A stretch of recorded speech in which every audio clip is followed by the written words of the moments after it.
Hello everyone. Hello everyone, जो भी live है प्लीज़ एक बार कंफर्म कर दीजिए, एम आई ऑडिबल और नॉट। क्या मेरी वॉइस आप लोगों को आ रही है?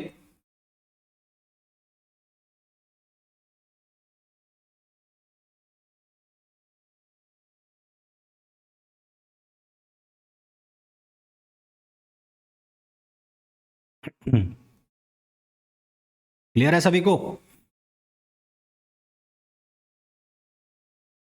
देखो भाई, आज हम लोग स्टार्ट करेंगे एटॉमिक फिजिक्स। एटॉमिक फिजिक्स बड़ा सिंपल सा सब्जेक्ट है, फॉर्मूला आपको याद करने में बेसिकली। तो एटॉमिक फिजिक्स में सबसे पहले कुछ साइंटिस्ट हैं जिन्होंने अपने अपने मॉडल दिए, उनके बारे में आपको जानना जरूरी है। तो सबसे पहले scientist J Thomson. J Thomson ने अपना एक मॉडल दिया जिसको प्लम पुडिंग मॉडल भी कहते हैं, या उसको आप ऐसे भी समझ सकते हैं कि जो तरबूज होता है, तरबूज वाटरमेलन, उसका जो मॉडल है वो जे थॉमसन ने दिया। यानी कि आप ये कह सकते हैं कि जे थॉमसन फर्स्ट साइंटिस्ट थे जिन्होंने एटम के स्ट्रक्चर के बारे में बात की। उन्होंने बताया कि जो एटम है उसका मास जो है यूनिफॉर्मली डिस्ट्रीब्यूटेड होता है, और जो इलेक्ट्रॉन्स है वो उसके अंदर, जिस तरह से वाटरमेलन के अंदर उसके जो सीड्स हैं, बीज हैं, वो बिखरे हुए होते हैं, ठीक उसी तरह से जो एटम है उसके अंदर उसका जो मास है यूनिफॉर्मली डिस्ट्रीब्यूटेड होता है, और जो इलेक्ट्रॉन्स है वो उसमें कहीं कहीं कहीं कहीं जिस तरह से वाटरमेलन के अंदर उसके बीज होते हैं उसी तरह से वो डिस्ट्रीब्यूटेड होते हैं। जे थॉमसन का जो मॉडल है वो फेल हो गया। फेल क्यों हो गया? क्योंकि ये फोटो इलेक्ट्रिक एमिशन को एक्सप्लेन नहीं कर ये एक्सप्लेन नहीं कर पाया अल्फा पार्टिकल की स्कैटरिंग को। दूसरा, ये जो हाइड्रोजन एटम की और अदर एटम्स की स्पेक्ट्रल लाइन का स्ट्रक्चर है उसको ये डिफाइन नहीं कर पाया। किस किस को ये डिफाइन कर पाया? तो ये डिफाइन कर पाया फोटो इलेक्ट्रिक एमिशन को और फोटो इलेक्ट्रिक आयोनाइजेशन, ये दो तीन चीजें हैं, उनको ये डिफाइन कर पाया। फेल किस लिए हो गया? क्योंकि अल्फा पार्टिकल की जो स्कैटरिंग है जिसको रदरफोर्ड ने बताया था उसको ये एक्सप्लेन नहीं कर पाया। साथ ही साथ जो हाइड्रोजन और अदर एटम्स है उनकी स्पेक्ट्रल लाइंस जो बनती हैं, जिसको हम आगे चल के पढ़ेंगे भी, उसको ये डिफाइन नहीं कर पाया। तो क्वेश्चन कभी भी ये नहीं बनेगा कि जो सबसे पहले एटम का जो स्ट्रक्चर है उसके बारे में किसने बताया। तो क्वेश्चन ये बन सकता है कि जे थॉमसन का जो मॉडल है वो किस लिए फेल हुआ, या जे थॉमसन का जो मॉडल है उसकी सक्सेस क्या थी। तो ये क्वेश्चन बन सकते हैं। तो जे थॉमसन जो थे वो फर्स्ट साइंटिस्ट थे, first scientist to talk about structure of atom, structure of atom.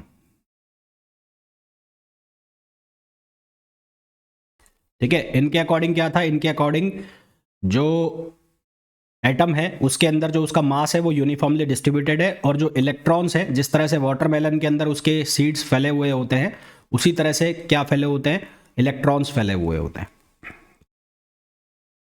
तो ये किसकी तरह बिहेव कर रहा है? बिहेव्स लाइक अ वाटरमेलन, बिहेव्स लाइक अ वाटरमेलन।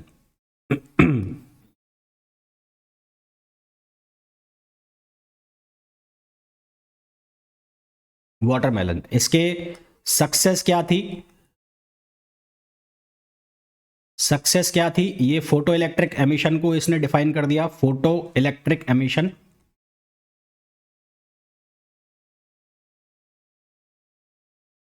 दूसरा, इसने आयोनाइजेशन को एक्सप्लेन करा। आयोनाइजेशन का मतलब होता है जब किसी आप एटम को या किसी पार्टिकल को उसकी किसी स्टेट से निकालकर और उसकी इनफाइनाइट स्टेट पर लेके जाते हैं, तो उसको कहते हैं आयोनाइजेशन। और thermo ionic emission, thermo ionic emission को इसने सक्सेसफुली डिफाइन कर दिया। इसके फेलियर्स क्या थे? इसके फेलियर्स थे fail to explain alpha particle scattering, alpha particle scattering,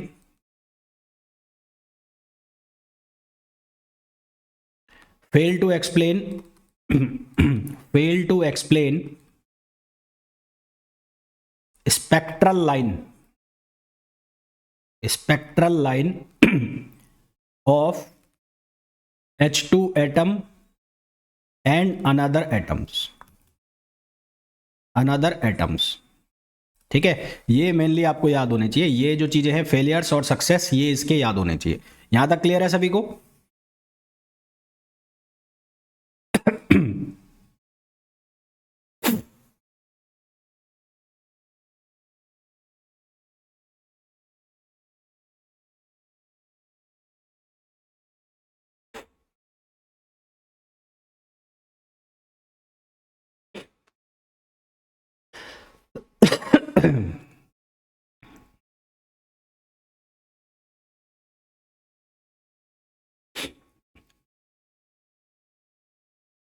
दूसरा जो बात की किसने की, रदरफोर्ड ने, है ना। तो दूसरा मॉडल आया रदरफोर्ड मॉडल, रदरफोर्ड मॉडल।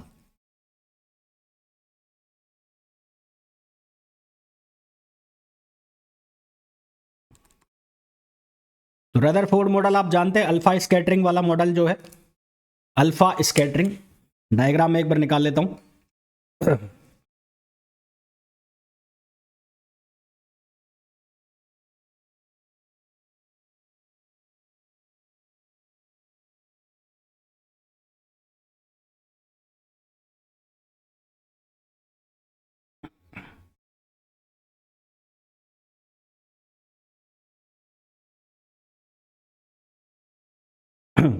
तो रदरफोर्ड का फेमस अल्फा स्कैटरिंग मॉडल, जिसके ऊपर क्वेश्चन आने के चांसेस काफी सारे रहते हैं। तो इस मॉडल के अकॉर्डिंग रदरफोर्ड ने क्या किया था, एक पतली जो थिन गोल्ड फॉइल ली थी, पतली पन्नी जैसी कोई स्ट्रक्चर लिया था, उसके ऊपर उन्होंने अल्फा पार्टिकल्स का जो है वो बौछार कराई थी, यानी कि बॉम्बार्डमेंट कराया था। उन्होंने फिर उसके बेस पर कुछ रिजल्ट्स निकाले थे। रिजल्ट्स क्या क्या निकाले थे, उन्होंने देखा कि ज़्यादातर जो अल्फा पार्टिकल्स हैं वो फॉइल से सीधे पास हो जाते हैं बिना डिफ्लेक्ट हुए। बिना डिफ्लेक्ट हुए, जैसा कि आप देख रहे हैं डायग्राम में, ये जो एरो वाले निशान आ रहे हैं, तो यहां से ये अल्फा पार्टिकल आ रहा है और ये बिल्कुल सीधा निकल रहा है कई जगह से। ठीक है, इनमें से कुछ अल्फा पार्टिकल्स स्मॉल एंगल पर डिफ्लेक्ट हो गए। डिफ्लेक्ट हो गए मतलब अपने पाथ से वो दूसरे पाथ उन्होंने बना लिया। आपको ये दिख रहा होगा, ये कर्विलिनर पाथ दिख रहे हैं, तो ये सीधे पाथ पर जाते जाते एकदम से अचानक मुड़ गए। और जो एंगल जो दिया हुआ है, थीटा एंगल दिया हुआ है, उस एंगल को कहते हैं एंगल ऑफ स्कैटरिंग या एंगल ऑफ डिफ्लेक्शन। उसके बाद उसमें से 1000 में से कोई एक पार्टिकल, है ना, 1000 में से कोई एक पार्टिकल 90 डिग्री के एंगल पर डिफ्लेक्ट हो गया। बहुत सारे पार्टिकल्स में से कोई एक अल्फा पार्टिकल 90 डिग्री के एंगल पर डिफ्लेक्ट हो गया, और कुछ जो पार्टिकल्स हैं वो 180 डिग्री पर डिफ्लेक्ट हो गए। 180 डिग्री पर डिफ्लेक्ट होने का मतलब है कि जिस डायरेक्शन से आए थे वापस उसी में घूम गए। फिर यहां से ही उन्होंने एक चीज निकाली जिसको कहते हैं distance of closest approach. Distance of closest approach का मतलब होता है जो न्यूक्लियर डायमेंशन है वो, है ना, वो अभी मैं निकाल के भी आपको बताऊंगा। तो जो रदरफोर्ड मॉडल है, अब ये मैं नहीं लिखूंगा कि अल्फा पार्टिकल में क्या क्या हुआ था, तो यहां से 3-4 चीजें निकल के आई। पहली चीज निकली नंबर ऑफ स्कैटर्ड पार्टिकल, कि पार्टिकल स्कैटर कितने हो रहे हैं। तो उसके लिए एक फॉर्मूला आया नंबर ऑफ स्कैटर्ड पार्टिकल के लिए, number of scattered particle, number of scattered particle,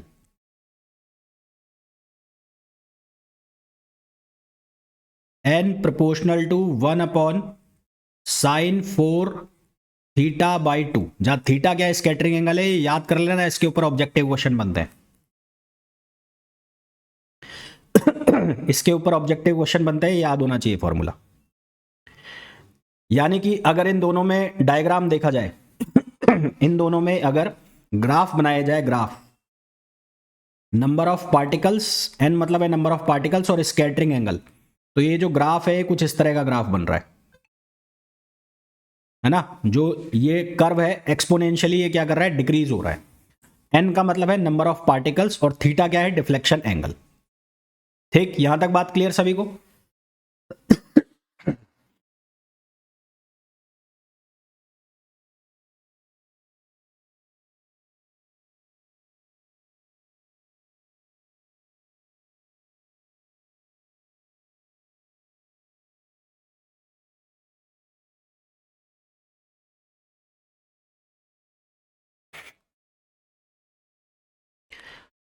उसके बाद उन्होंने कहा कि जो न्यूक्लियस का मास है, जो पूरा एटम है उसका मास, पूरा जो एटम है उसका मास एक जगह पर कॉन्सेंट्रेटेड है, एक जगह पर इकट्ठा है, जिसकी वजह से अल्फा पार्टिकल 180 डिग्री पर डिफ्लेक्ट हो रहा है। तो ये जो रेड कलर से आपको दिख रहा है, जहां पर उसने कहा कि पूरा का पूरा जो मास है एक जगह कॉन्सेंट्रेटेड है, तो उस कॉन्सेंट्रेटेड मास वाली जगह को उन्होंने नाम दिया न्यूक्लियस। इस जगह को क्या नाम दिया? न्यूक्लियस। अब मैं मान लेता हूं ये अल्फा पार्टिकल है, यहां से आ रहा है, ये चलता चलता चलता आ रहा है। अब अल्फा पार्टिकल अगर चलता हुआ आ रहा है ये अल्फा पार्टिकल है, लेट सपोज ये अल्फा पार्टिकल है,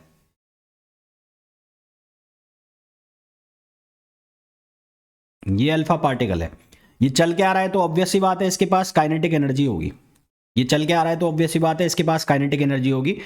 पर यहां पर अब कूलम फोर्स लगेगा, है ना, जो लॉ ऑफ अट्रैक्शन रिपल्शन है वो लगेगा, क्योंकि एक पार्टिकल है और यहां पर भी बहुत सारा चार्ज इकट्ठा है जिसके पास मास है। तो ये क्या करेगा, सेम जो चार्ज है एक दूसरे को रिपेल करेंगे, क्योंकि न्यूक्लियस है, न्यूक्लियस के अंदर कौन सा चार्ज होगा? पॉजिटिव चार्ज होगा। और यहां पर भी क्या है, पॉजिटिव चार्ज लेके आ रहा है। तो इन दोनों के बीच में एक काइनेटिक एनर्जी है जो कि अल्फा पार्टिकल के पास है, एक एनर्जी और आ जाएगी जिसको हम बोलेंगे पोटेंशियल एनर्जी ऑफ इंटरेक्शन। तो इन दोनों के बीच में एक मिनिमम डिस्टेंस आ जाएगी, इन दोनों के बीच में मिनिमम डिस्टेंस आ जाएगी, उसको बोलेंगे हम distance of closest approach, r naught. इसको हम नाम देंगे distance of closest approach, distance of closest approach.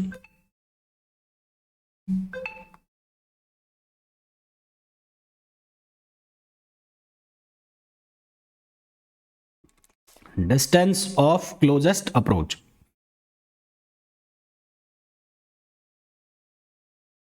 यहां तक क्लियर है क्या सभी को?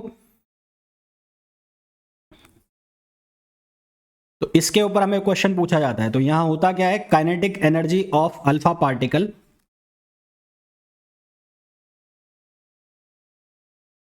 Equals to potential energy of interaction,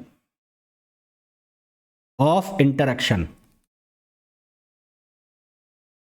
तो kinetic energy of alpha particle कैसे लिखेंगे? Half M we square equals to, ये क्या लिखा जाएगा, K Q1 Q2 upon are naught. ये आर नॉट क्या कहलाएगा? आर नॉट कहलाएगा distance of closest approach.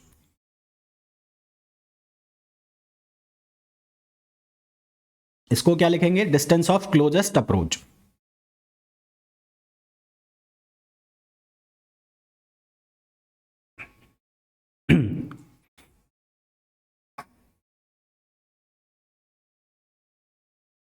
K equals to होता है 1/4πε0। Q1 अगर मैं E ले रहा हूं Q1 को अगर मैं E ले लेता हूं, चार्ज ऑफ अल्फा पार्टिकल, तो Q2 हो जाएगा ZE, यानी कि जो न्यूक्लियस है उसका मास, चार्ज। तो यहां से इसको मैं E लिख रहा हूं, E इसको मैं लिख रहा हूं E। तो E इक्वल्स टू, ये हो गया 1/4πε0, 4πε0, और ये क्या हो जाएगा, ये हो जाएगा ZE², और ये हो जाएगा आर नॉट। तो आर नॉट इक्वल्स टू हो गया ZE², आर नॉट क्या हो जाएगा, ZE² अपॉन 4πε0E। E का मतलब है काइनेटिक एनर्जी, ये जो E है, इस E का मतलब है काइनेटिक एनर्जी। इसके ऊपर क्वेश्चन आपसे पूछा जा सकता है, और ये डिस्टेंस ऑफ क्लोजेस्ट अप्रोच है, न्यूक्लियर डायमेंशन को भी हमें बताती है। It is also use to tell nuclear dimension. इसके ऊपर क्वेश्चन पूछा जा सकता है। क्लियर है यहां तक?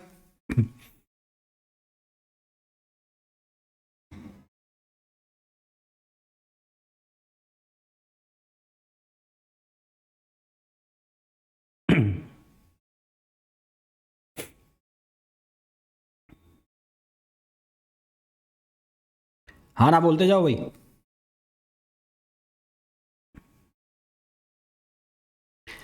अब ये जो डायग्राम है, इसमें आपको एक चीज दिख रही होगी, वापस मैं इस डायग्राम को कॉपी कर लेता हूं एक बार।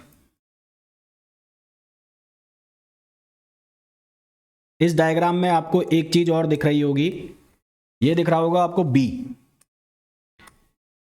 ये दिख रहा होगा आपको बी, बी, यहां बी, ये जो बी लिखा हुआ है बी, ये बी होता है इंपैक्ट पैरामीटर।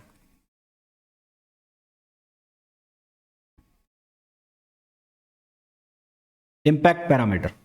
इस इम्पैक्ट पैरामीटर का मतलब क्या है कि ये न्यूक्लियस के सेंटर से परपेंडिकुलर डिस्टेंस है। कौन सी डिस्टेंस है? परपेंडिकुलर डिस्टेंस है।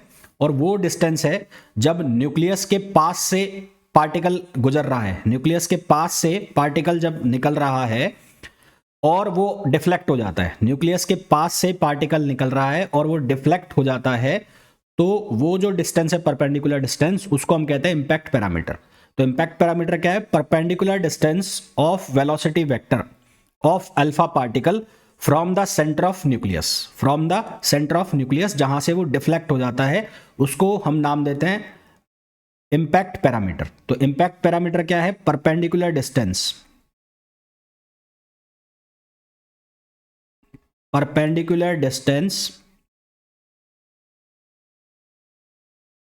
From the centre of nucleus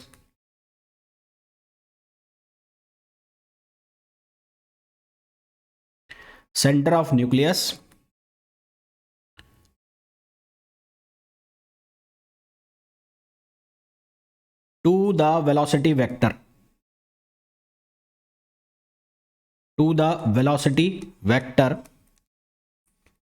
from where alpha particle deflected,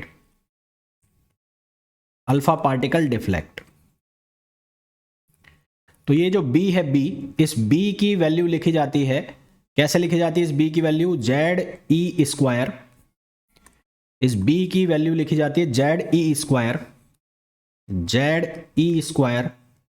cot θ/2 upon 4πε0 और 1/2 mv²। यानी कि जो फॉर्मूला आया था, कौन सा? क्लोजेस्ट अप्रोच का जो फॉर्मूला आया था, सेम वही फॉर्मूला है, एडिशनल चीज आ गई cot θ/2, यानी कि impact parameter is proportional to cot θ/2। ये याद रखना है आपको। मैंने 3 फॉर्मूला आपको लिखवाए हैं अभी तक। एक लिखवाया आपको क्लोजेस्ट अप्रोच का, जो कि आप इजीली याद रख सकते हैं। एक आपको लिखवाया इम्पैक्ट पैरामीटर का, और एक आपको लिखवाया नंबर ऑफ स्कैटर्ड पार्टिकल का। तो number of scattered particle, impact parameter और क्लोजेस्ट अप्रोच के ऊपर न्यूमेरिकल डाला जा सकता है, और इन दोनों के फॉर्मूला पूछे जा सकते हैं आपसे। ऐसा पूछा जा सकता है कि which one of the following is correct, इनमें से कौन सा सही है। यहां तक क्लियर सभी को?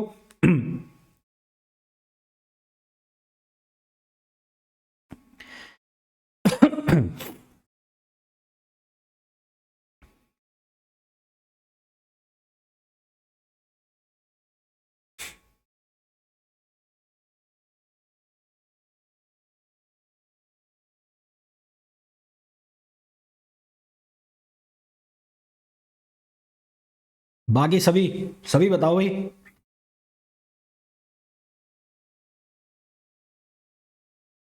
एक मिनट रुकना।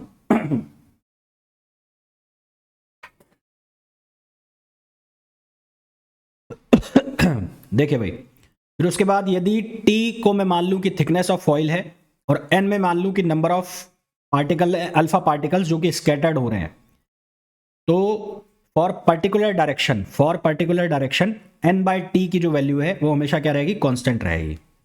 ठीक है। If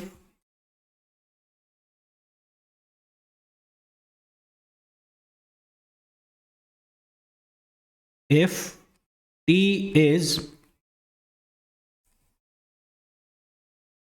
thickness of foil and N is number of alpha particles scattered,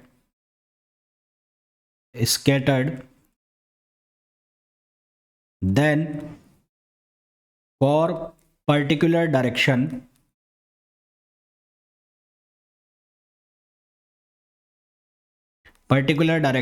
scattered, theta is equals to constant रखना है हमें। तो N1/T1 is equals to क्या होगा? N2/T2। आपसे अगर क्वेश्चन पूछा जाए, थिकनेस ऑफ फॉइल बढ़ा दी जाए तो नंबर ऑफ पार्टिकल्स कितने हो जाएंगे, है ना? इस तरह के क्वेश्चन बने तो वहां पर ये पूछा जा सकता है।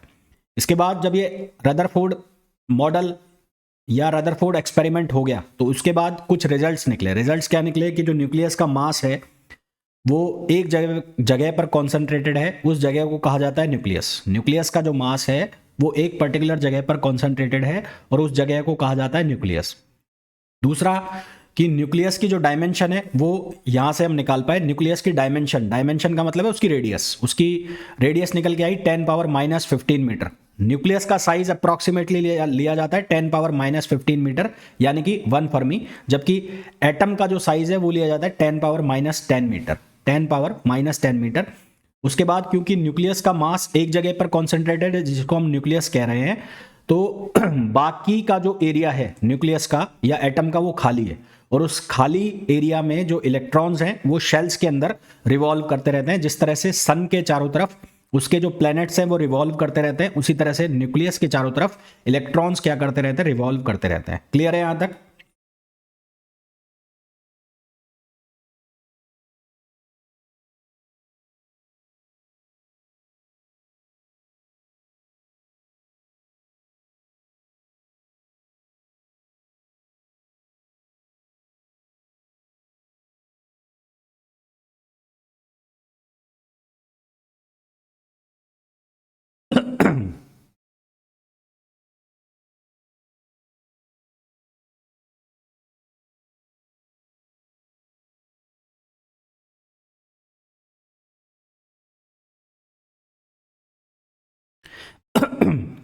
ऑर्बिट में, हाँ ऑर्बिट में बिल्कुल।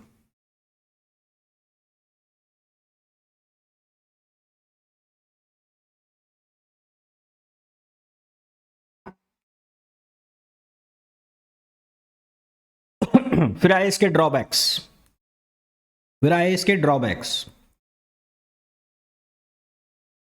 फिर क्या है इसके drawbacks.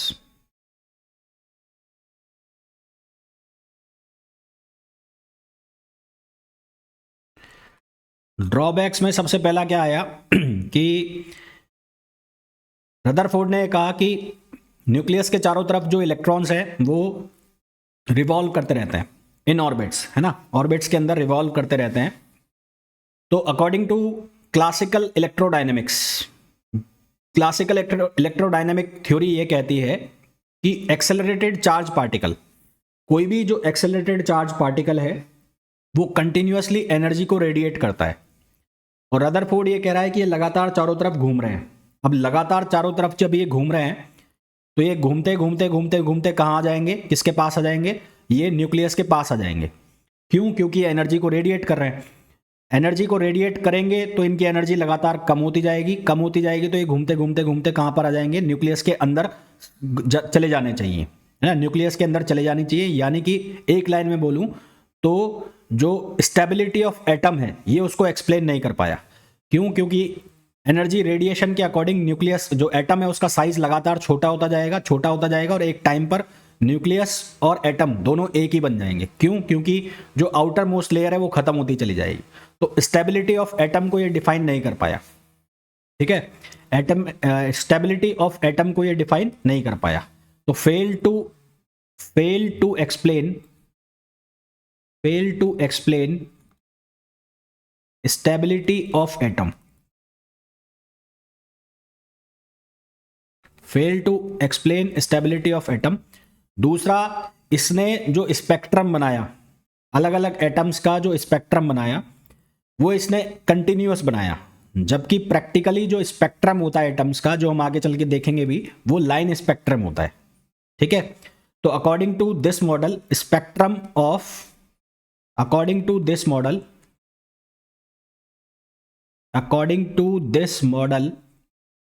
spectrum of atoms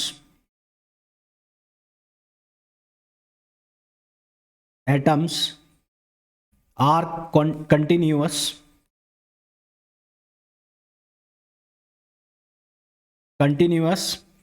whereas practically it is line spectrum, whereas practically it is line spectrum.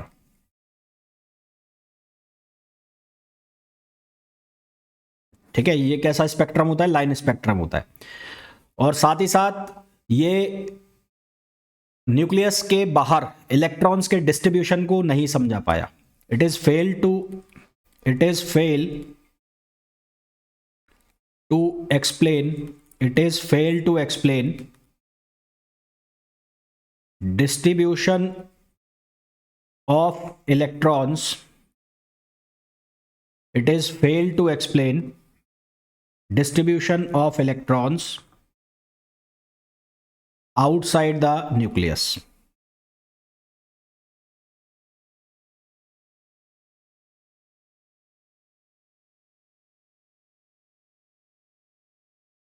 यहां तक क्लियर है सभी को?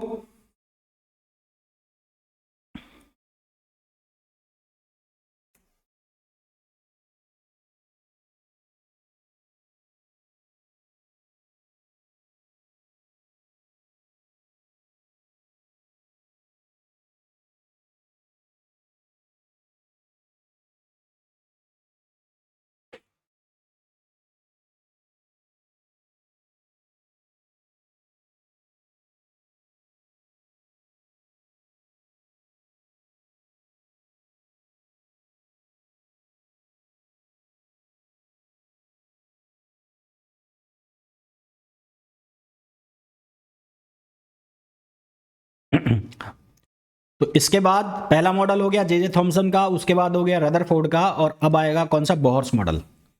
इसके बाद जो मॉडल आया वो आया Bohr's model.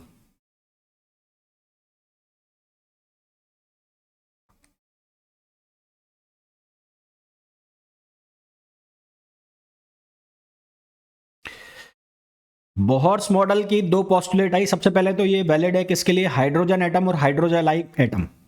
It is only valid for, it is only valid for, it is only valid for hydrogen atom, hydrogen and hydrogen like atom, hydrogen like atoms in which single electron revolves around nucleus, जिसमें single electron क्या करता रहता है? Revolve करता रहता है around the nucleus. केवल एक इलेक्ट्रॉन होना चाहिए, उसके लिए वैलिड होता है बोहर्स मॉडल। इसके पोस्टुलेट्स थे, पोस्टुलेट्स मतलब इसके अजम्पशंस, अवधारणाएं।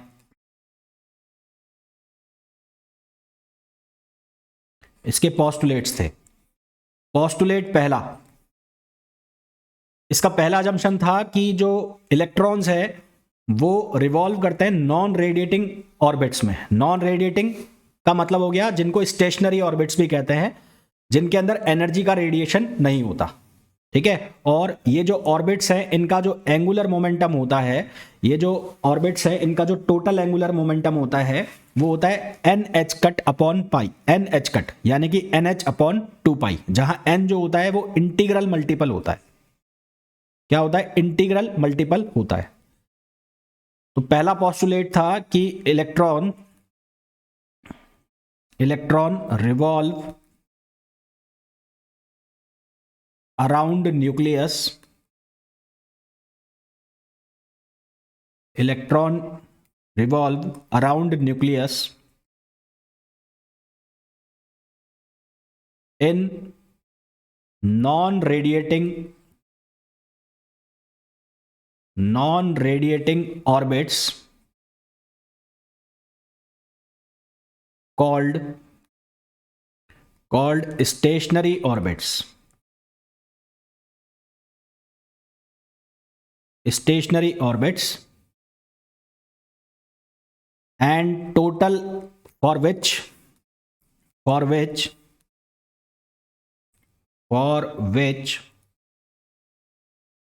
its total angular momentum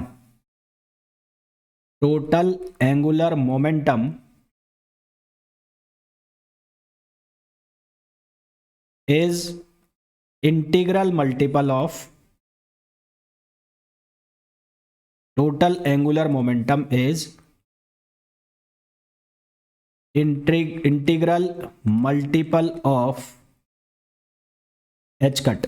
यानी कि अगर एंगुलर मोमेंटम को मैं एल से लिखता हूं तो ये हो जाएगा एन एच कट, या इसको लिख सकते हैं एन एच अपॉन 2 पाई।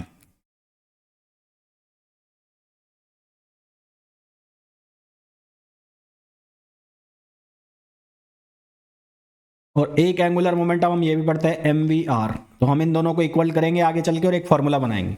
यहां तक क्लियर?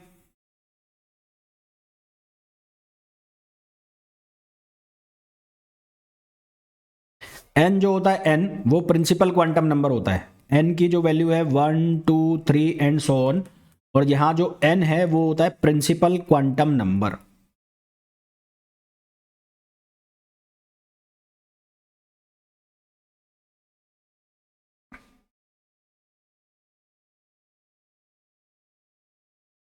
इसका दूसरा पॉस्टुलेट था यदि एनर्जी का रेडिएशन होना है, दूसरा पॉस्टुलेट था if there is radiation of energy, तो एनर्जी का रेडिएशन केवल तभी होगा जब इलेक्ट्रॉन जंप करेगा हायर एनर्जी ऑर्बिट से लोअर एनर्जी ऑर्बिट के अंदर। तो radiation of energy, radiation of energy is possible only when electron jump from higher energy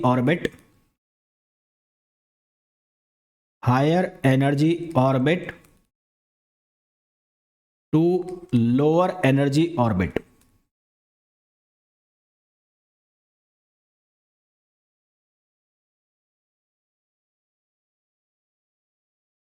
यानी कि अगर ये मेरे पास दो लेवल्स है एनर्जी के, यहां पर एनर्जी है E1 और यहां पर है एनर्जी E2, ये है हाई एनर्जी वाला और ये है लो एनर्जी वाला। तो यहां से यहां जब इलेक्ट्रॉन जंप करेगा तो जो रेडिएशन होगा वो किसके फॉर्म में होगा? वो फोटोन के फॉर्म में होगा। तो रेडिएशन जो होगा वो किसके फॉर्म में होगा? फोटोन के फॉर्म में होगा, फोटोन के फॉर्म में। रेडिएशन जो होगा वो किसके फॉर्म में होगा? फोटोन के फॉर्म में, यानी कि E1 minus E2 equals to h nu. तो ये क्या निकल जाएगा? फोटोन निकल जाएगा। क्या ये बात क्लियर है सभी को?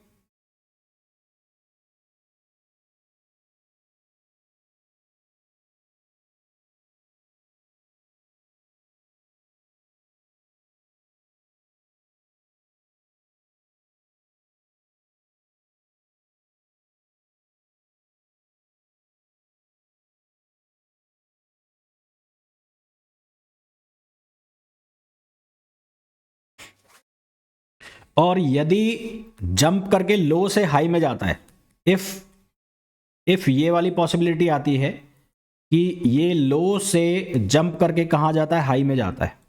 ये लो से जंप करके कहां जाता है? हाई में जाता है।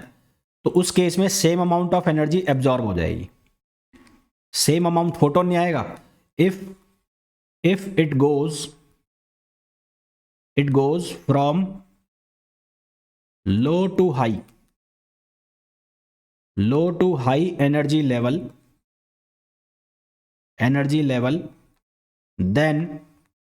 then same amount of energy absorb।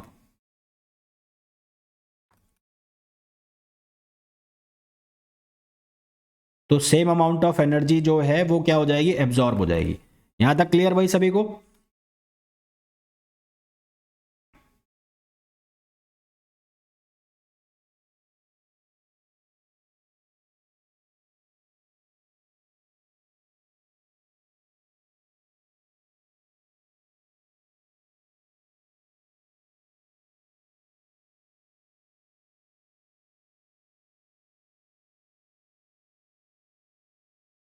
फिर मैंने आपको शायद ये क्वांटम में भी बताया था, और फिर बता रहा हूं एक चीज, फिर बता रहा हूं कि for n electron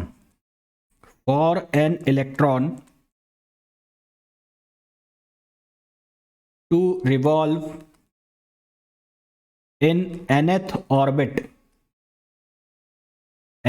orbit of H2 atom,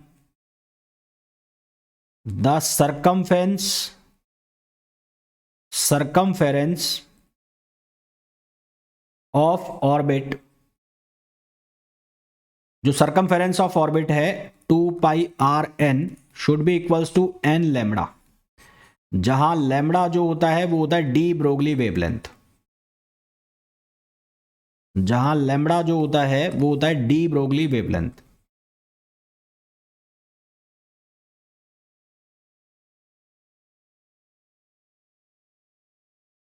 ठीक है ना, ये मैंने तुम्हें बताया था वहां पर भी, क्वांटम के अंदर भी।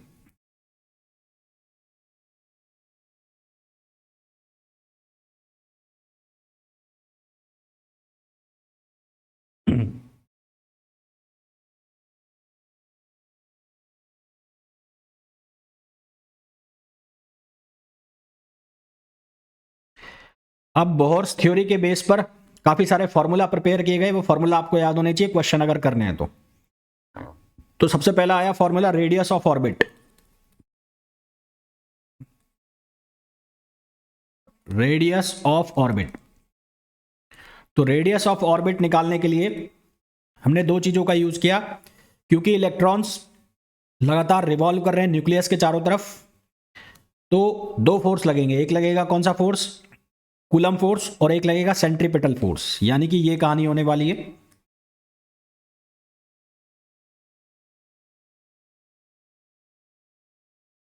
ये अगर न्यूक्लियस है और ये अगर इलेक्ट्रॉन है, तो इसके ऊपर दो फोर्स रहेंगे, एक फोर्स तो रहेगा कौन सा, एक फोर्स रहेगा कूलम फोर्स एफ सी, और एक फोर्स कौन सा रहेगा, न्यूक्लियर फोर्स, सेंट्रीपिटल फोर्स। तो सेंट्रीपिटल फोर्स इक्वल हो जाएगा किसके, कूलम फोर्स के। तो कूलम फोर्स को हम कैसे लिखेंगे, 1/4πε0 जेड ई स्क्वायर, न्यूक्लियस का जो चार्ज है वो हो गया जेड ई, और इलेक्ट्रॉन का जो चार्ज है वो हो गया ई, तो ये हो गया जेड ई स्क्वायर। इन दोनों के बीच की जो डिस्टेंस है वो मैं मान लेता हूं आर, तो ये हो जाएगा कितना, आर स्क्वायर, ये कितना हो जाएगा आर स्क्वायर, और किसके इक्वल हो जाएगा, m we square upon r. Centripetal force जो होता है उसकी वैल्यू क्या होती है, m we square upon r. Centripetal force की जो वैल्यू होती है वो कितनी होती है, m we square upon r. ये तो हो जाएगी हमारे पास एक इक्वेशन, एक इक्वेशन हो जाएगी L equals to n h upon 2 pi equals to m v r, है ना, एंगुलर मोमेंटम वाली। इन दोनों इक्वेशंस का जब आप यूज करोगे तो एक रिलेशन आएगा आर का, आर इक्वल्स टू हमारे पास फॉर्मूला बनेगा 0.53, ये याद रखना है आपको, 0.53 एन स्क्वायर अपॉन जेड, और ये किस में आ गया, आर्मस्ट्रॉन्ग में आ गया, आर्मस्ट्रॉन्ग में। जेड का मतलब है एटॉमिक नंबर, जेड का मतलब है एटॉमिक नंबर, और एन का मतलब है प्रिंसिपल क्वांटम नंबर, इसका मतलब है प्रिंसिपल क्वांटम नंबर।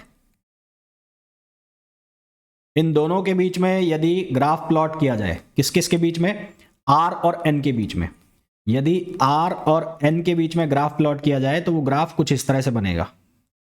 ठीक है, ये याद रखना है आपको। क्लियर है यहां तक?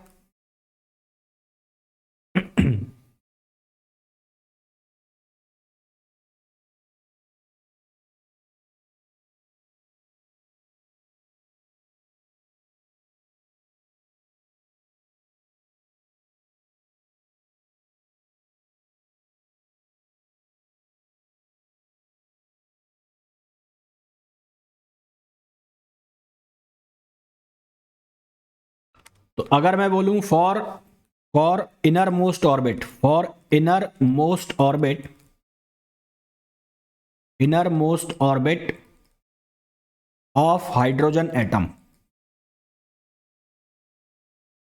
Inner most orbit of hydrogen atom, तो उसके लिए n की वैल्यू हो जाएगी 1, और हाइड्रोजन के लिए z की वैल्यू होती है 1, तो रेडियस कितनी आ जाएगी, r naught equals to 0.53 angstrom, यानी कि जो सबसे अंदर वाला ऑर्बिट होगा उसकी रेडियस कितनी होगी, वो होगी हाइड्रोजन एटम के लिए 0.53 atom Armstrong, 0.53 Armstrong.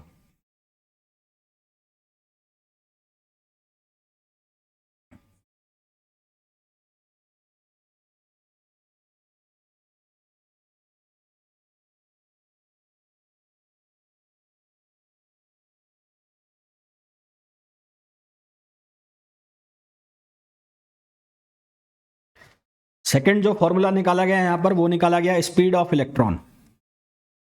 Speed of electron,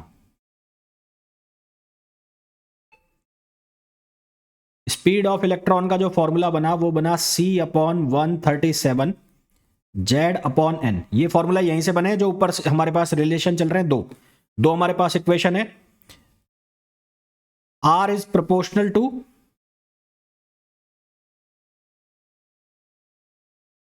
n²।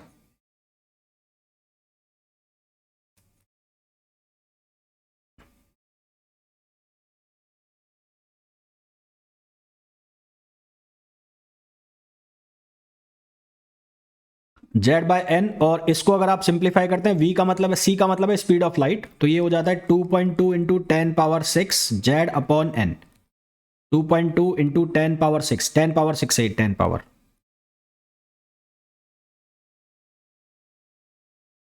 तो यहां से अगर V और N में हम फॉर्मूला बनाते हैं, V और N में ग्राफ बनाते हैं, सॉरी, V और N में हम ग्राफ बनाते हैं, तो ये ग्राफ इस तरह से बनेगा।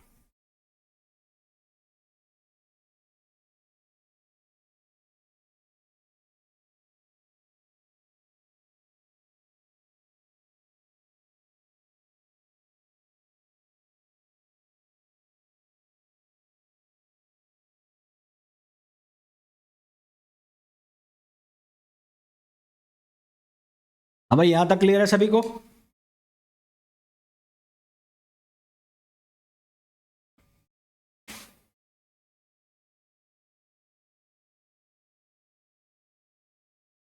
बोले भाई यहां तक क्लियर सभी को?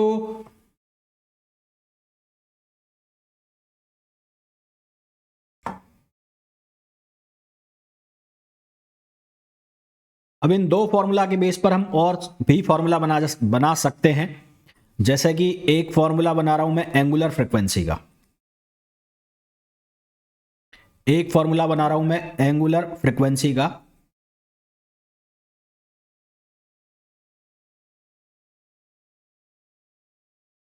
सिंस V इक्वल्स टू होता है omega r, V equals to omega r होता है, तो ओमेगा को हम लिख सकते हैं V/R, है ना। ओमेगा को हम क्या लिख सकते हैं? V/R। तो ओमेगा इक्वल्स टू V किसके प्रोपोर्शनल है? Z/n। तो V प्रोपोर्शनल है Z/n के, V प्रोपोर्शनल है Z/n। मैं यहां प्रोपोर्शनल का निशान हटा देता हूं, बाकी कॉन्स्टेंट्स जो है वो मैं रिमूव कर रहा हूं। V प्रोपोर्शनल है Z/n और R प्रोपोर्शनल है n²/z। तो यहां से ओमेगा प्रोपोर्शनल हो जाएगा Z²/n³। ओमेगा प्रोपोर्शनल हो जाएगा Z²/n³। सही है ये हो गई एंगुलर फ्रीक्वेंसी।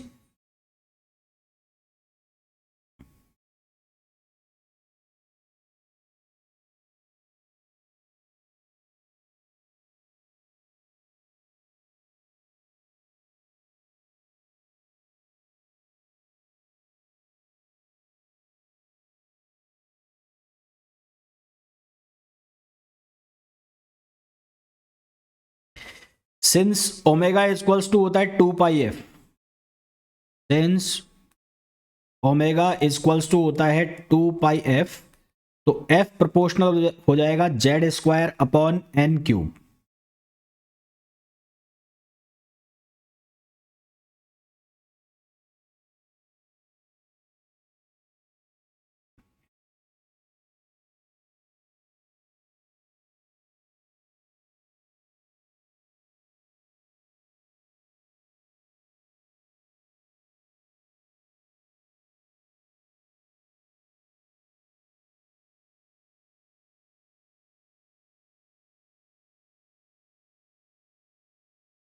और अगर टाइम पीरियड की बात करें तो टाइम पीरियड रेसिप्रोकल होता है फ्रीक्वेंसी का, तो टाइम पीरियड के लिए हम इसको लिख सकते हैं n³/z²। टाइम पीरियड के हम लिए इसको लिख सकते हैं n³/z²।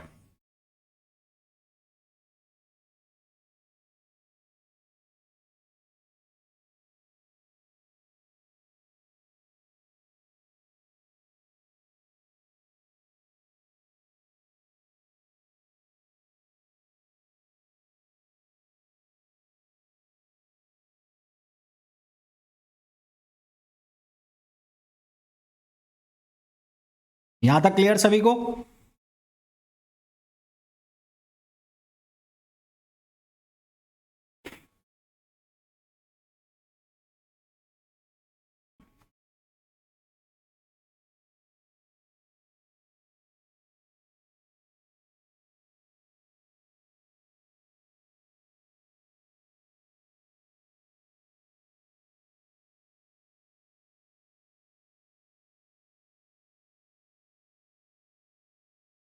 यस यस, फॉर्मूला भी, टाइम पीरियड भी हमें पूछा जा सकता है। नेक्स्ट बात करते हैं एनर्जी की।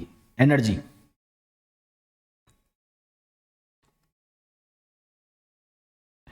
एनर्जी में सबसे पहले बात करें पोटेंशियल एनर्जी।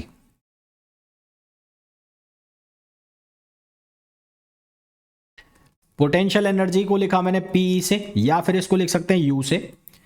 तो ये किसके बराबर होता है? K q one q two upon r, है ना। तो क्या हो जाएगा? के का मतलब हो गया 1/4 पाई एप्सिलॉन नॉट। Q1 यानी कि जेड ई, और दूसरा चार्ज कौन सा? इलेक्ट्रॉन है, इलेक्ट्रॉन का चार्ज हो गया माइनस, और इन दोनों के बीच की डिस्टेंस हो गई आर।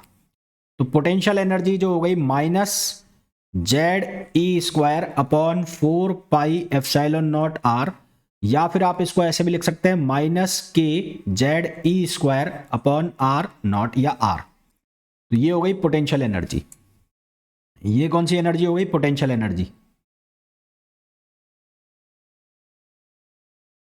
इसको हम पोटेंशियल एनर्जी ऑफ इंटरेक्शन भी कहते हैं। पोटेंशियल एनर्जी ऑफ इंटरेक्शन,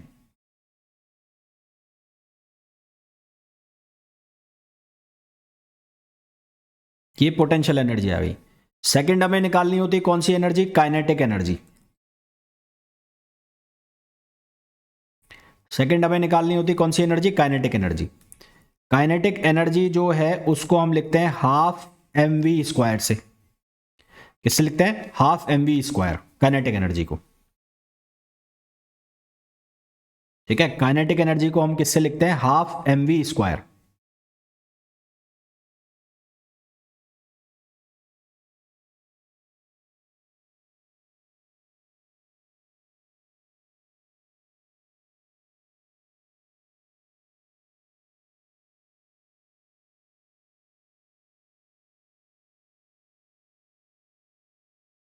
यहां तक क्लियर है सभी को?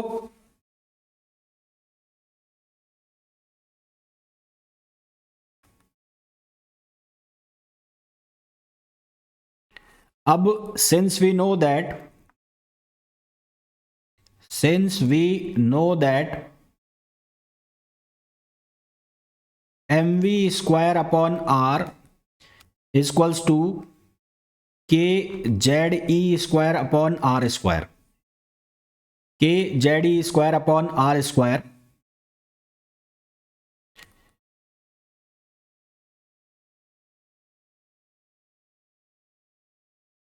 Centripetal force equals to coulomb force. तो यहां से एक आर से एक आर कट गया, और इसको मैं 2 से डिवाइड कर दूं तो इसको मैं लिख सकता हूं, तो काइनेटिक एनर्जी जो है वो किसके इक्वल हो जाएगी? वो इक्वल हो जाएगी Z e square upon 2r। यानी कि काइनेटिक एनर्जी किसके इक्वल हो गई? पोटेंशियल एनर्जी डिवाइड बाय 2, है ना। और यहां पर पोटेंशियल एनर्जी के साथ क्या लगा दूं? माइनस। क्या ये सही है?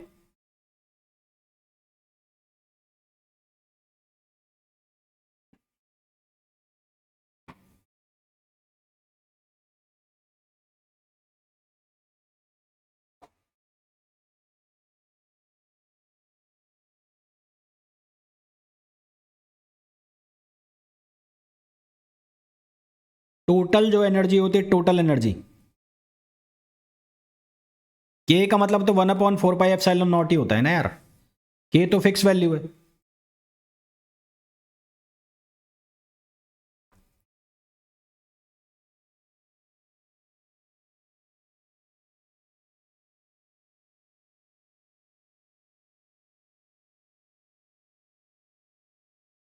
Total energy,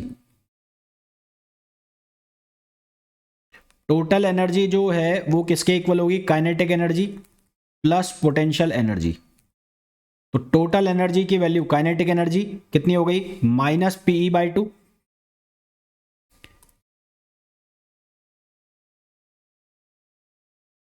minus PE by two, और ये कितना हो गया पीई, तो ये कितना हो गया, ये बन जाएगा वही माइनस पीई बाई टू। यानी कि हम ये लिख सकते हैं कि E equals to K E equals to minus PE by two. Clear?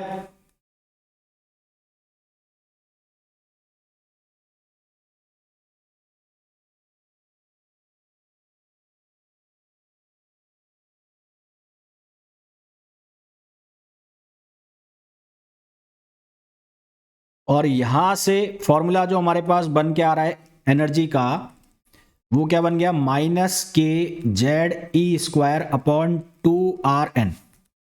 Minus से आएगा, माइनस आएगा, प्लस कैसे आएगा?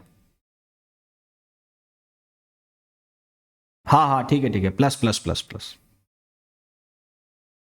प्लस आ जाएगा, प्लस, सही है प्लस आ जाएगा।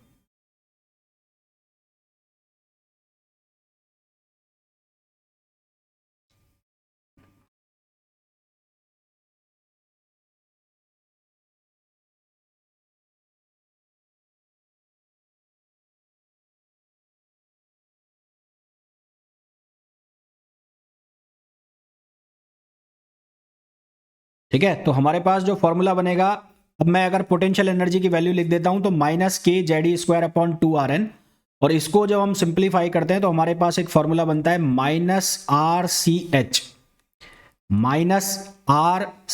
H z square upon n square, z square upon n square.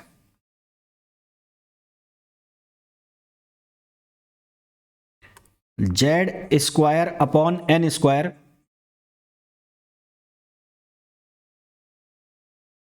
Check करता हूं, एक बार चेक करता हूं क्या कह रहे हो।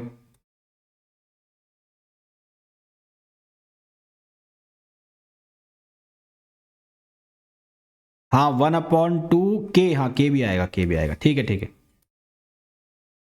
Are c h z square upon n square. ये जो आर है आर, ये जो आर है आर, इस आर को कहते हैं रिडबर्ग कांस्टेंट।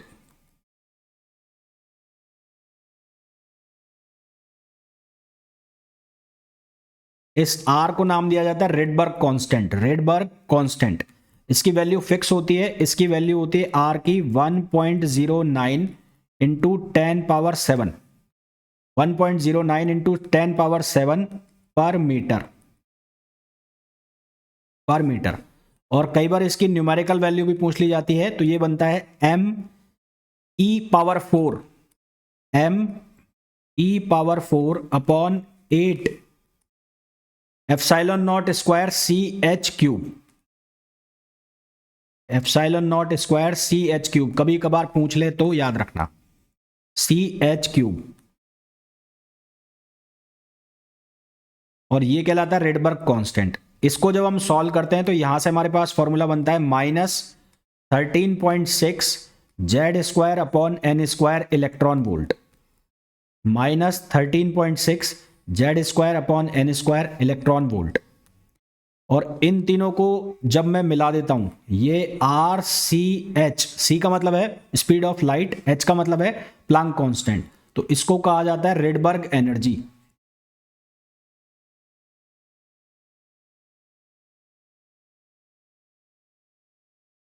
इसको कहा जाता है रिडबर्ग एनर्जी।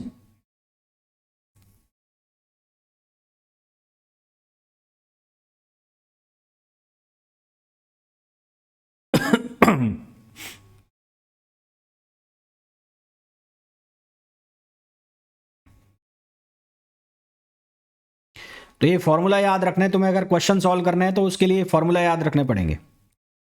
जैसा कि अगर मैं हाइड्रोजन एटम के लिए बात करूं, for hydrogen atom, hydrogen atom के लिए मैं बात करूं तो फॉर ग्राउंड स्टेट,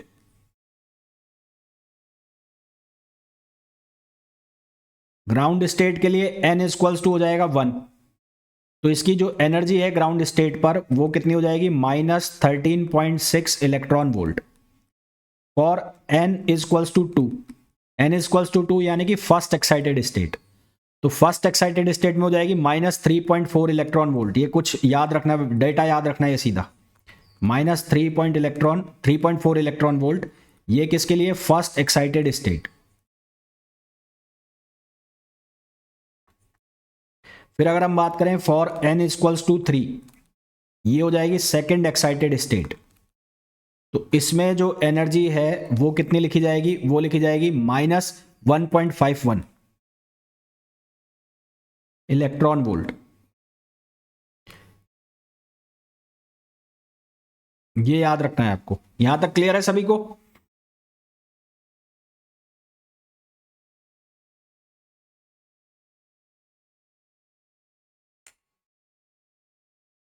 तो एक तो रेडियस का फॉर्मूला आया, एक वेलोसिटी का फॉर्मूला आया और एक टोटल एनर्जी का फॉर्मूला आया। ये आपको याद रखना है।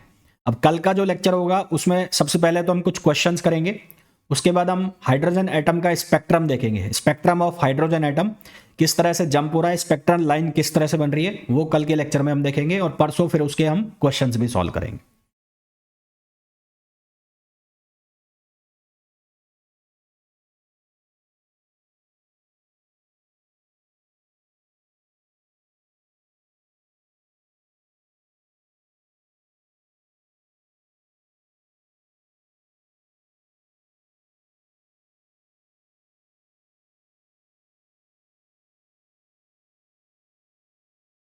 ठीक है, चलिए भाई मिलते हैं नेक्स्ट लेक्चर में 11:30। आज ऑल्टरनेटिंग करंट का लास्ट लेक्चर होगा आज।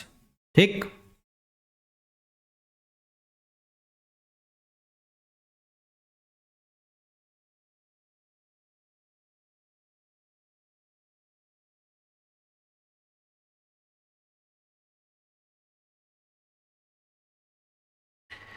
तीन फॉर्मूला याद रखने हैं, एक रेडियस का,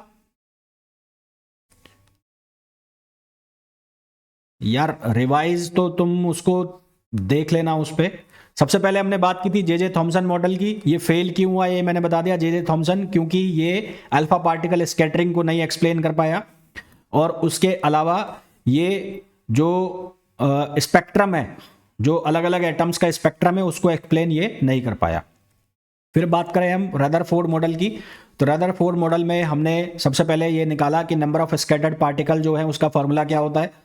उसके बाद हमने ये देखा कि जो क्लोजेस्ट अप्रोच, जिसको न्यूक्लियर डायमेंशन भी कहते हैं, वो हमने निकाली। उसके लिए हमने kinetic energy of alpha particle को पोटेंशियल एनर्जी ऑफ इंटरेक्शन के इक्वल किया। तो यहां से हमारे पास फॉर्मूला निकल के आया किसका, क्लोजेस्ट अप्रोच का। तो वो क्लोजेस्ट अप्रोच का फॉर्मूला हमने यहां पर रख लिया, है ना, ये याद रखना क्लोजेस्ट अप्रोच। उसके बाद ये हमने कंसीडर किया कि यदि फॉइल की थिकनेस t है और नंबर ऑफ पार्टिकल्स n है, तो एक पर्टिकुलर डायरेक्शन के लिए n1/t1 इक्वल्स टू n2/t2 होता है। साइज ऑफ एटम 10⁻⁻10 मीटर और साइज ऑफ न्यूक्लियस 10⁻⁻15 मीटर होता है, ये हमने डिस्कस किया था।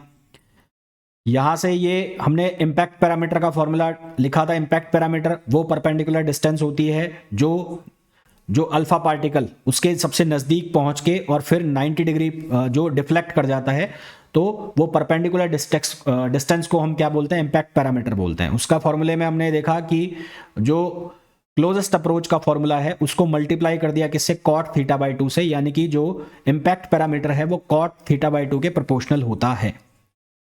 फिर रदरफोर्ड मॉडल फेल क्यों हो गया ये हमने बात की, क्योंकि ये स्टेबिलिटी ऑफ एटम को एक्सप्लेन करने में फेल हो गया। स्टेबिलिटी ऑफ एटम का मतलब क्या है कि इसके अकॉर्डिंग जो इलेक्ट्रॉन्स है वो चारों तरफ रिवॉल्व कर रहे हैं, और क्लासिकल इलेक्ट्रोडायनेमिक्स ये कहती है कि कोई भी पार्टिकल जो एक्सेलरेटिंग पार्टिकल है तो वो लगातार एनर्जी रेडिएट करेगा। तो अगर वो एनर्जी रेडिएट करेगा तो लगातार उसकी एनर्जी कम होती जाएगी और फाइनली वो कहाँ चला जाएगा, न्यूक्लियस के अंदर जाके समा जाएगा। पर ऐसा नहीं होता, जो एटम है वो तो स्टेबल रहता है, और रदरफोर्ड के अकॉर्डिंग वो जो एटम है वो लास्ट में जाके न्यूक्लियस बन जाना चाहिए, तो यानी कि स्टेबिलिटी को डिफाइन नहीं कर पाया। फिर रदरफोर्ड ने ये कहा कि जो एटम्स का स्पेक्ट्रम है वो कंटिन्यूस होता है, जबकि वो लाइन स्पेक्ट्रम होता है, और साथ ही साथ ये जो न्यूक्लियस के चारों तरफ इलेक्ट्रॉन का डिस्ट्रीब्यूशन है उसको नहीं समझा पाया। वेलोसिटी वेक्टर कौन सा आ गया। फिर बोहर मॉडल की हमने बात की। बोहर मॉडल में हमने देखा कि जो हाइड्रोजन एटम है और हाइड्रोजन लाइन एटम के लिए वैलिड होता है बोहर मॉडल। उसके अकॉर्डिंग दो पोस्टुलेट थे, पहला कि जो एंगुलर मोमेंटम है वो प्रिंसिपल क्वांटम नंबर का और एच कट का मल्टीपल होता है, यानी कि NH कट होता है NH/2 पाई। n जहां पर प्रिंसिपल क्वांटम नंबर होता है, n क्या होता है? Principal quantum number. उसके बाद हमने ये देखा कि सेकंड जो इसकी पोस्टुलेट थी कि जो रेडिएशन हो रहा है एनर्जी का, वो कब होगा? केवल और केवल जब इलेक्ट्रॉन हायर एनर्जी पैरामीटर से हायर एनर्जी लेवल से लोअर एनर्जी लेवल में जाएगा। इंपैक्ट पैरामीटर का मतलब ये है कि ये परपेंडिकुलर डिस्टेंस, जैसे ये अल्फा पैरामीटर आ रहा है, अल्फा पार्टिकल आ रहा है यहां पर, तो ये अल्फा पार्टिकल यहां से इस तरह से बैंड हो गया, वापस घूम गया ये, तो ये जो डिस्टेंस है ये परपेंडिकुलर डिस्टेंस, ये सीधा निकल सकता था, तो ये परपेंडिकुलर डिस्टेंस है, इसको हम इंपैक्ट पैरामीटर नाम देते हैं। वेलोसिटी वेक्टर का मतलब है ये ऐसे आ रहा है, ये सीधी वेलोसिटी है ये, तो इन दोनों के बीच की परपेंडिकुलर डिस्टेंस ये वाला।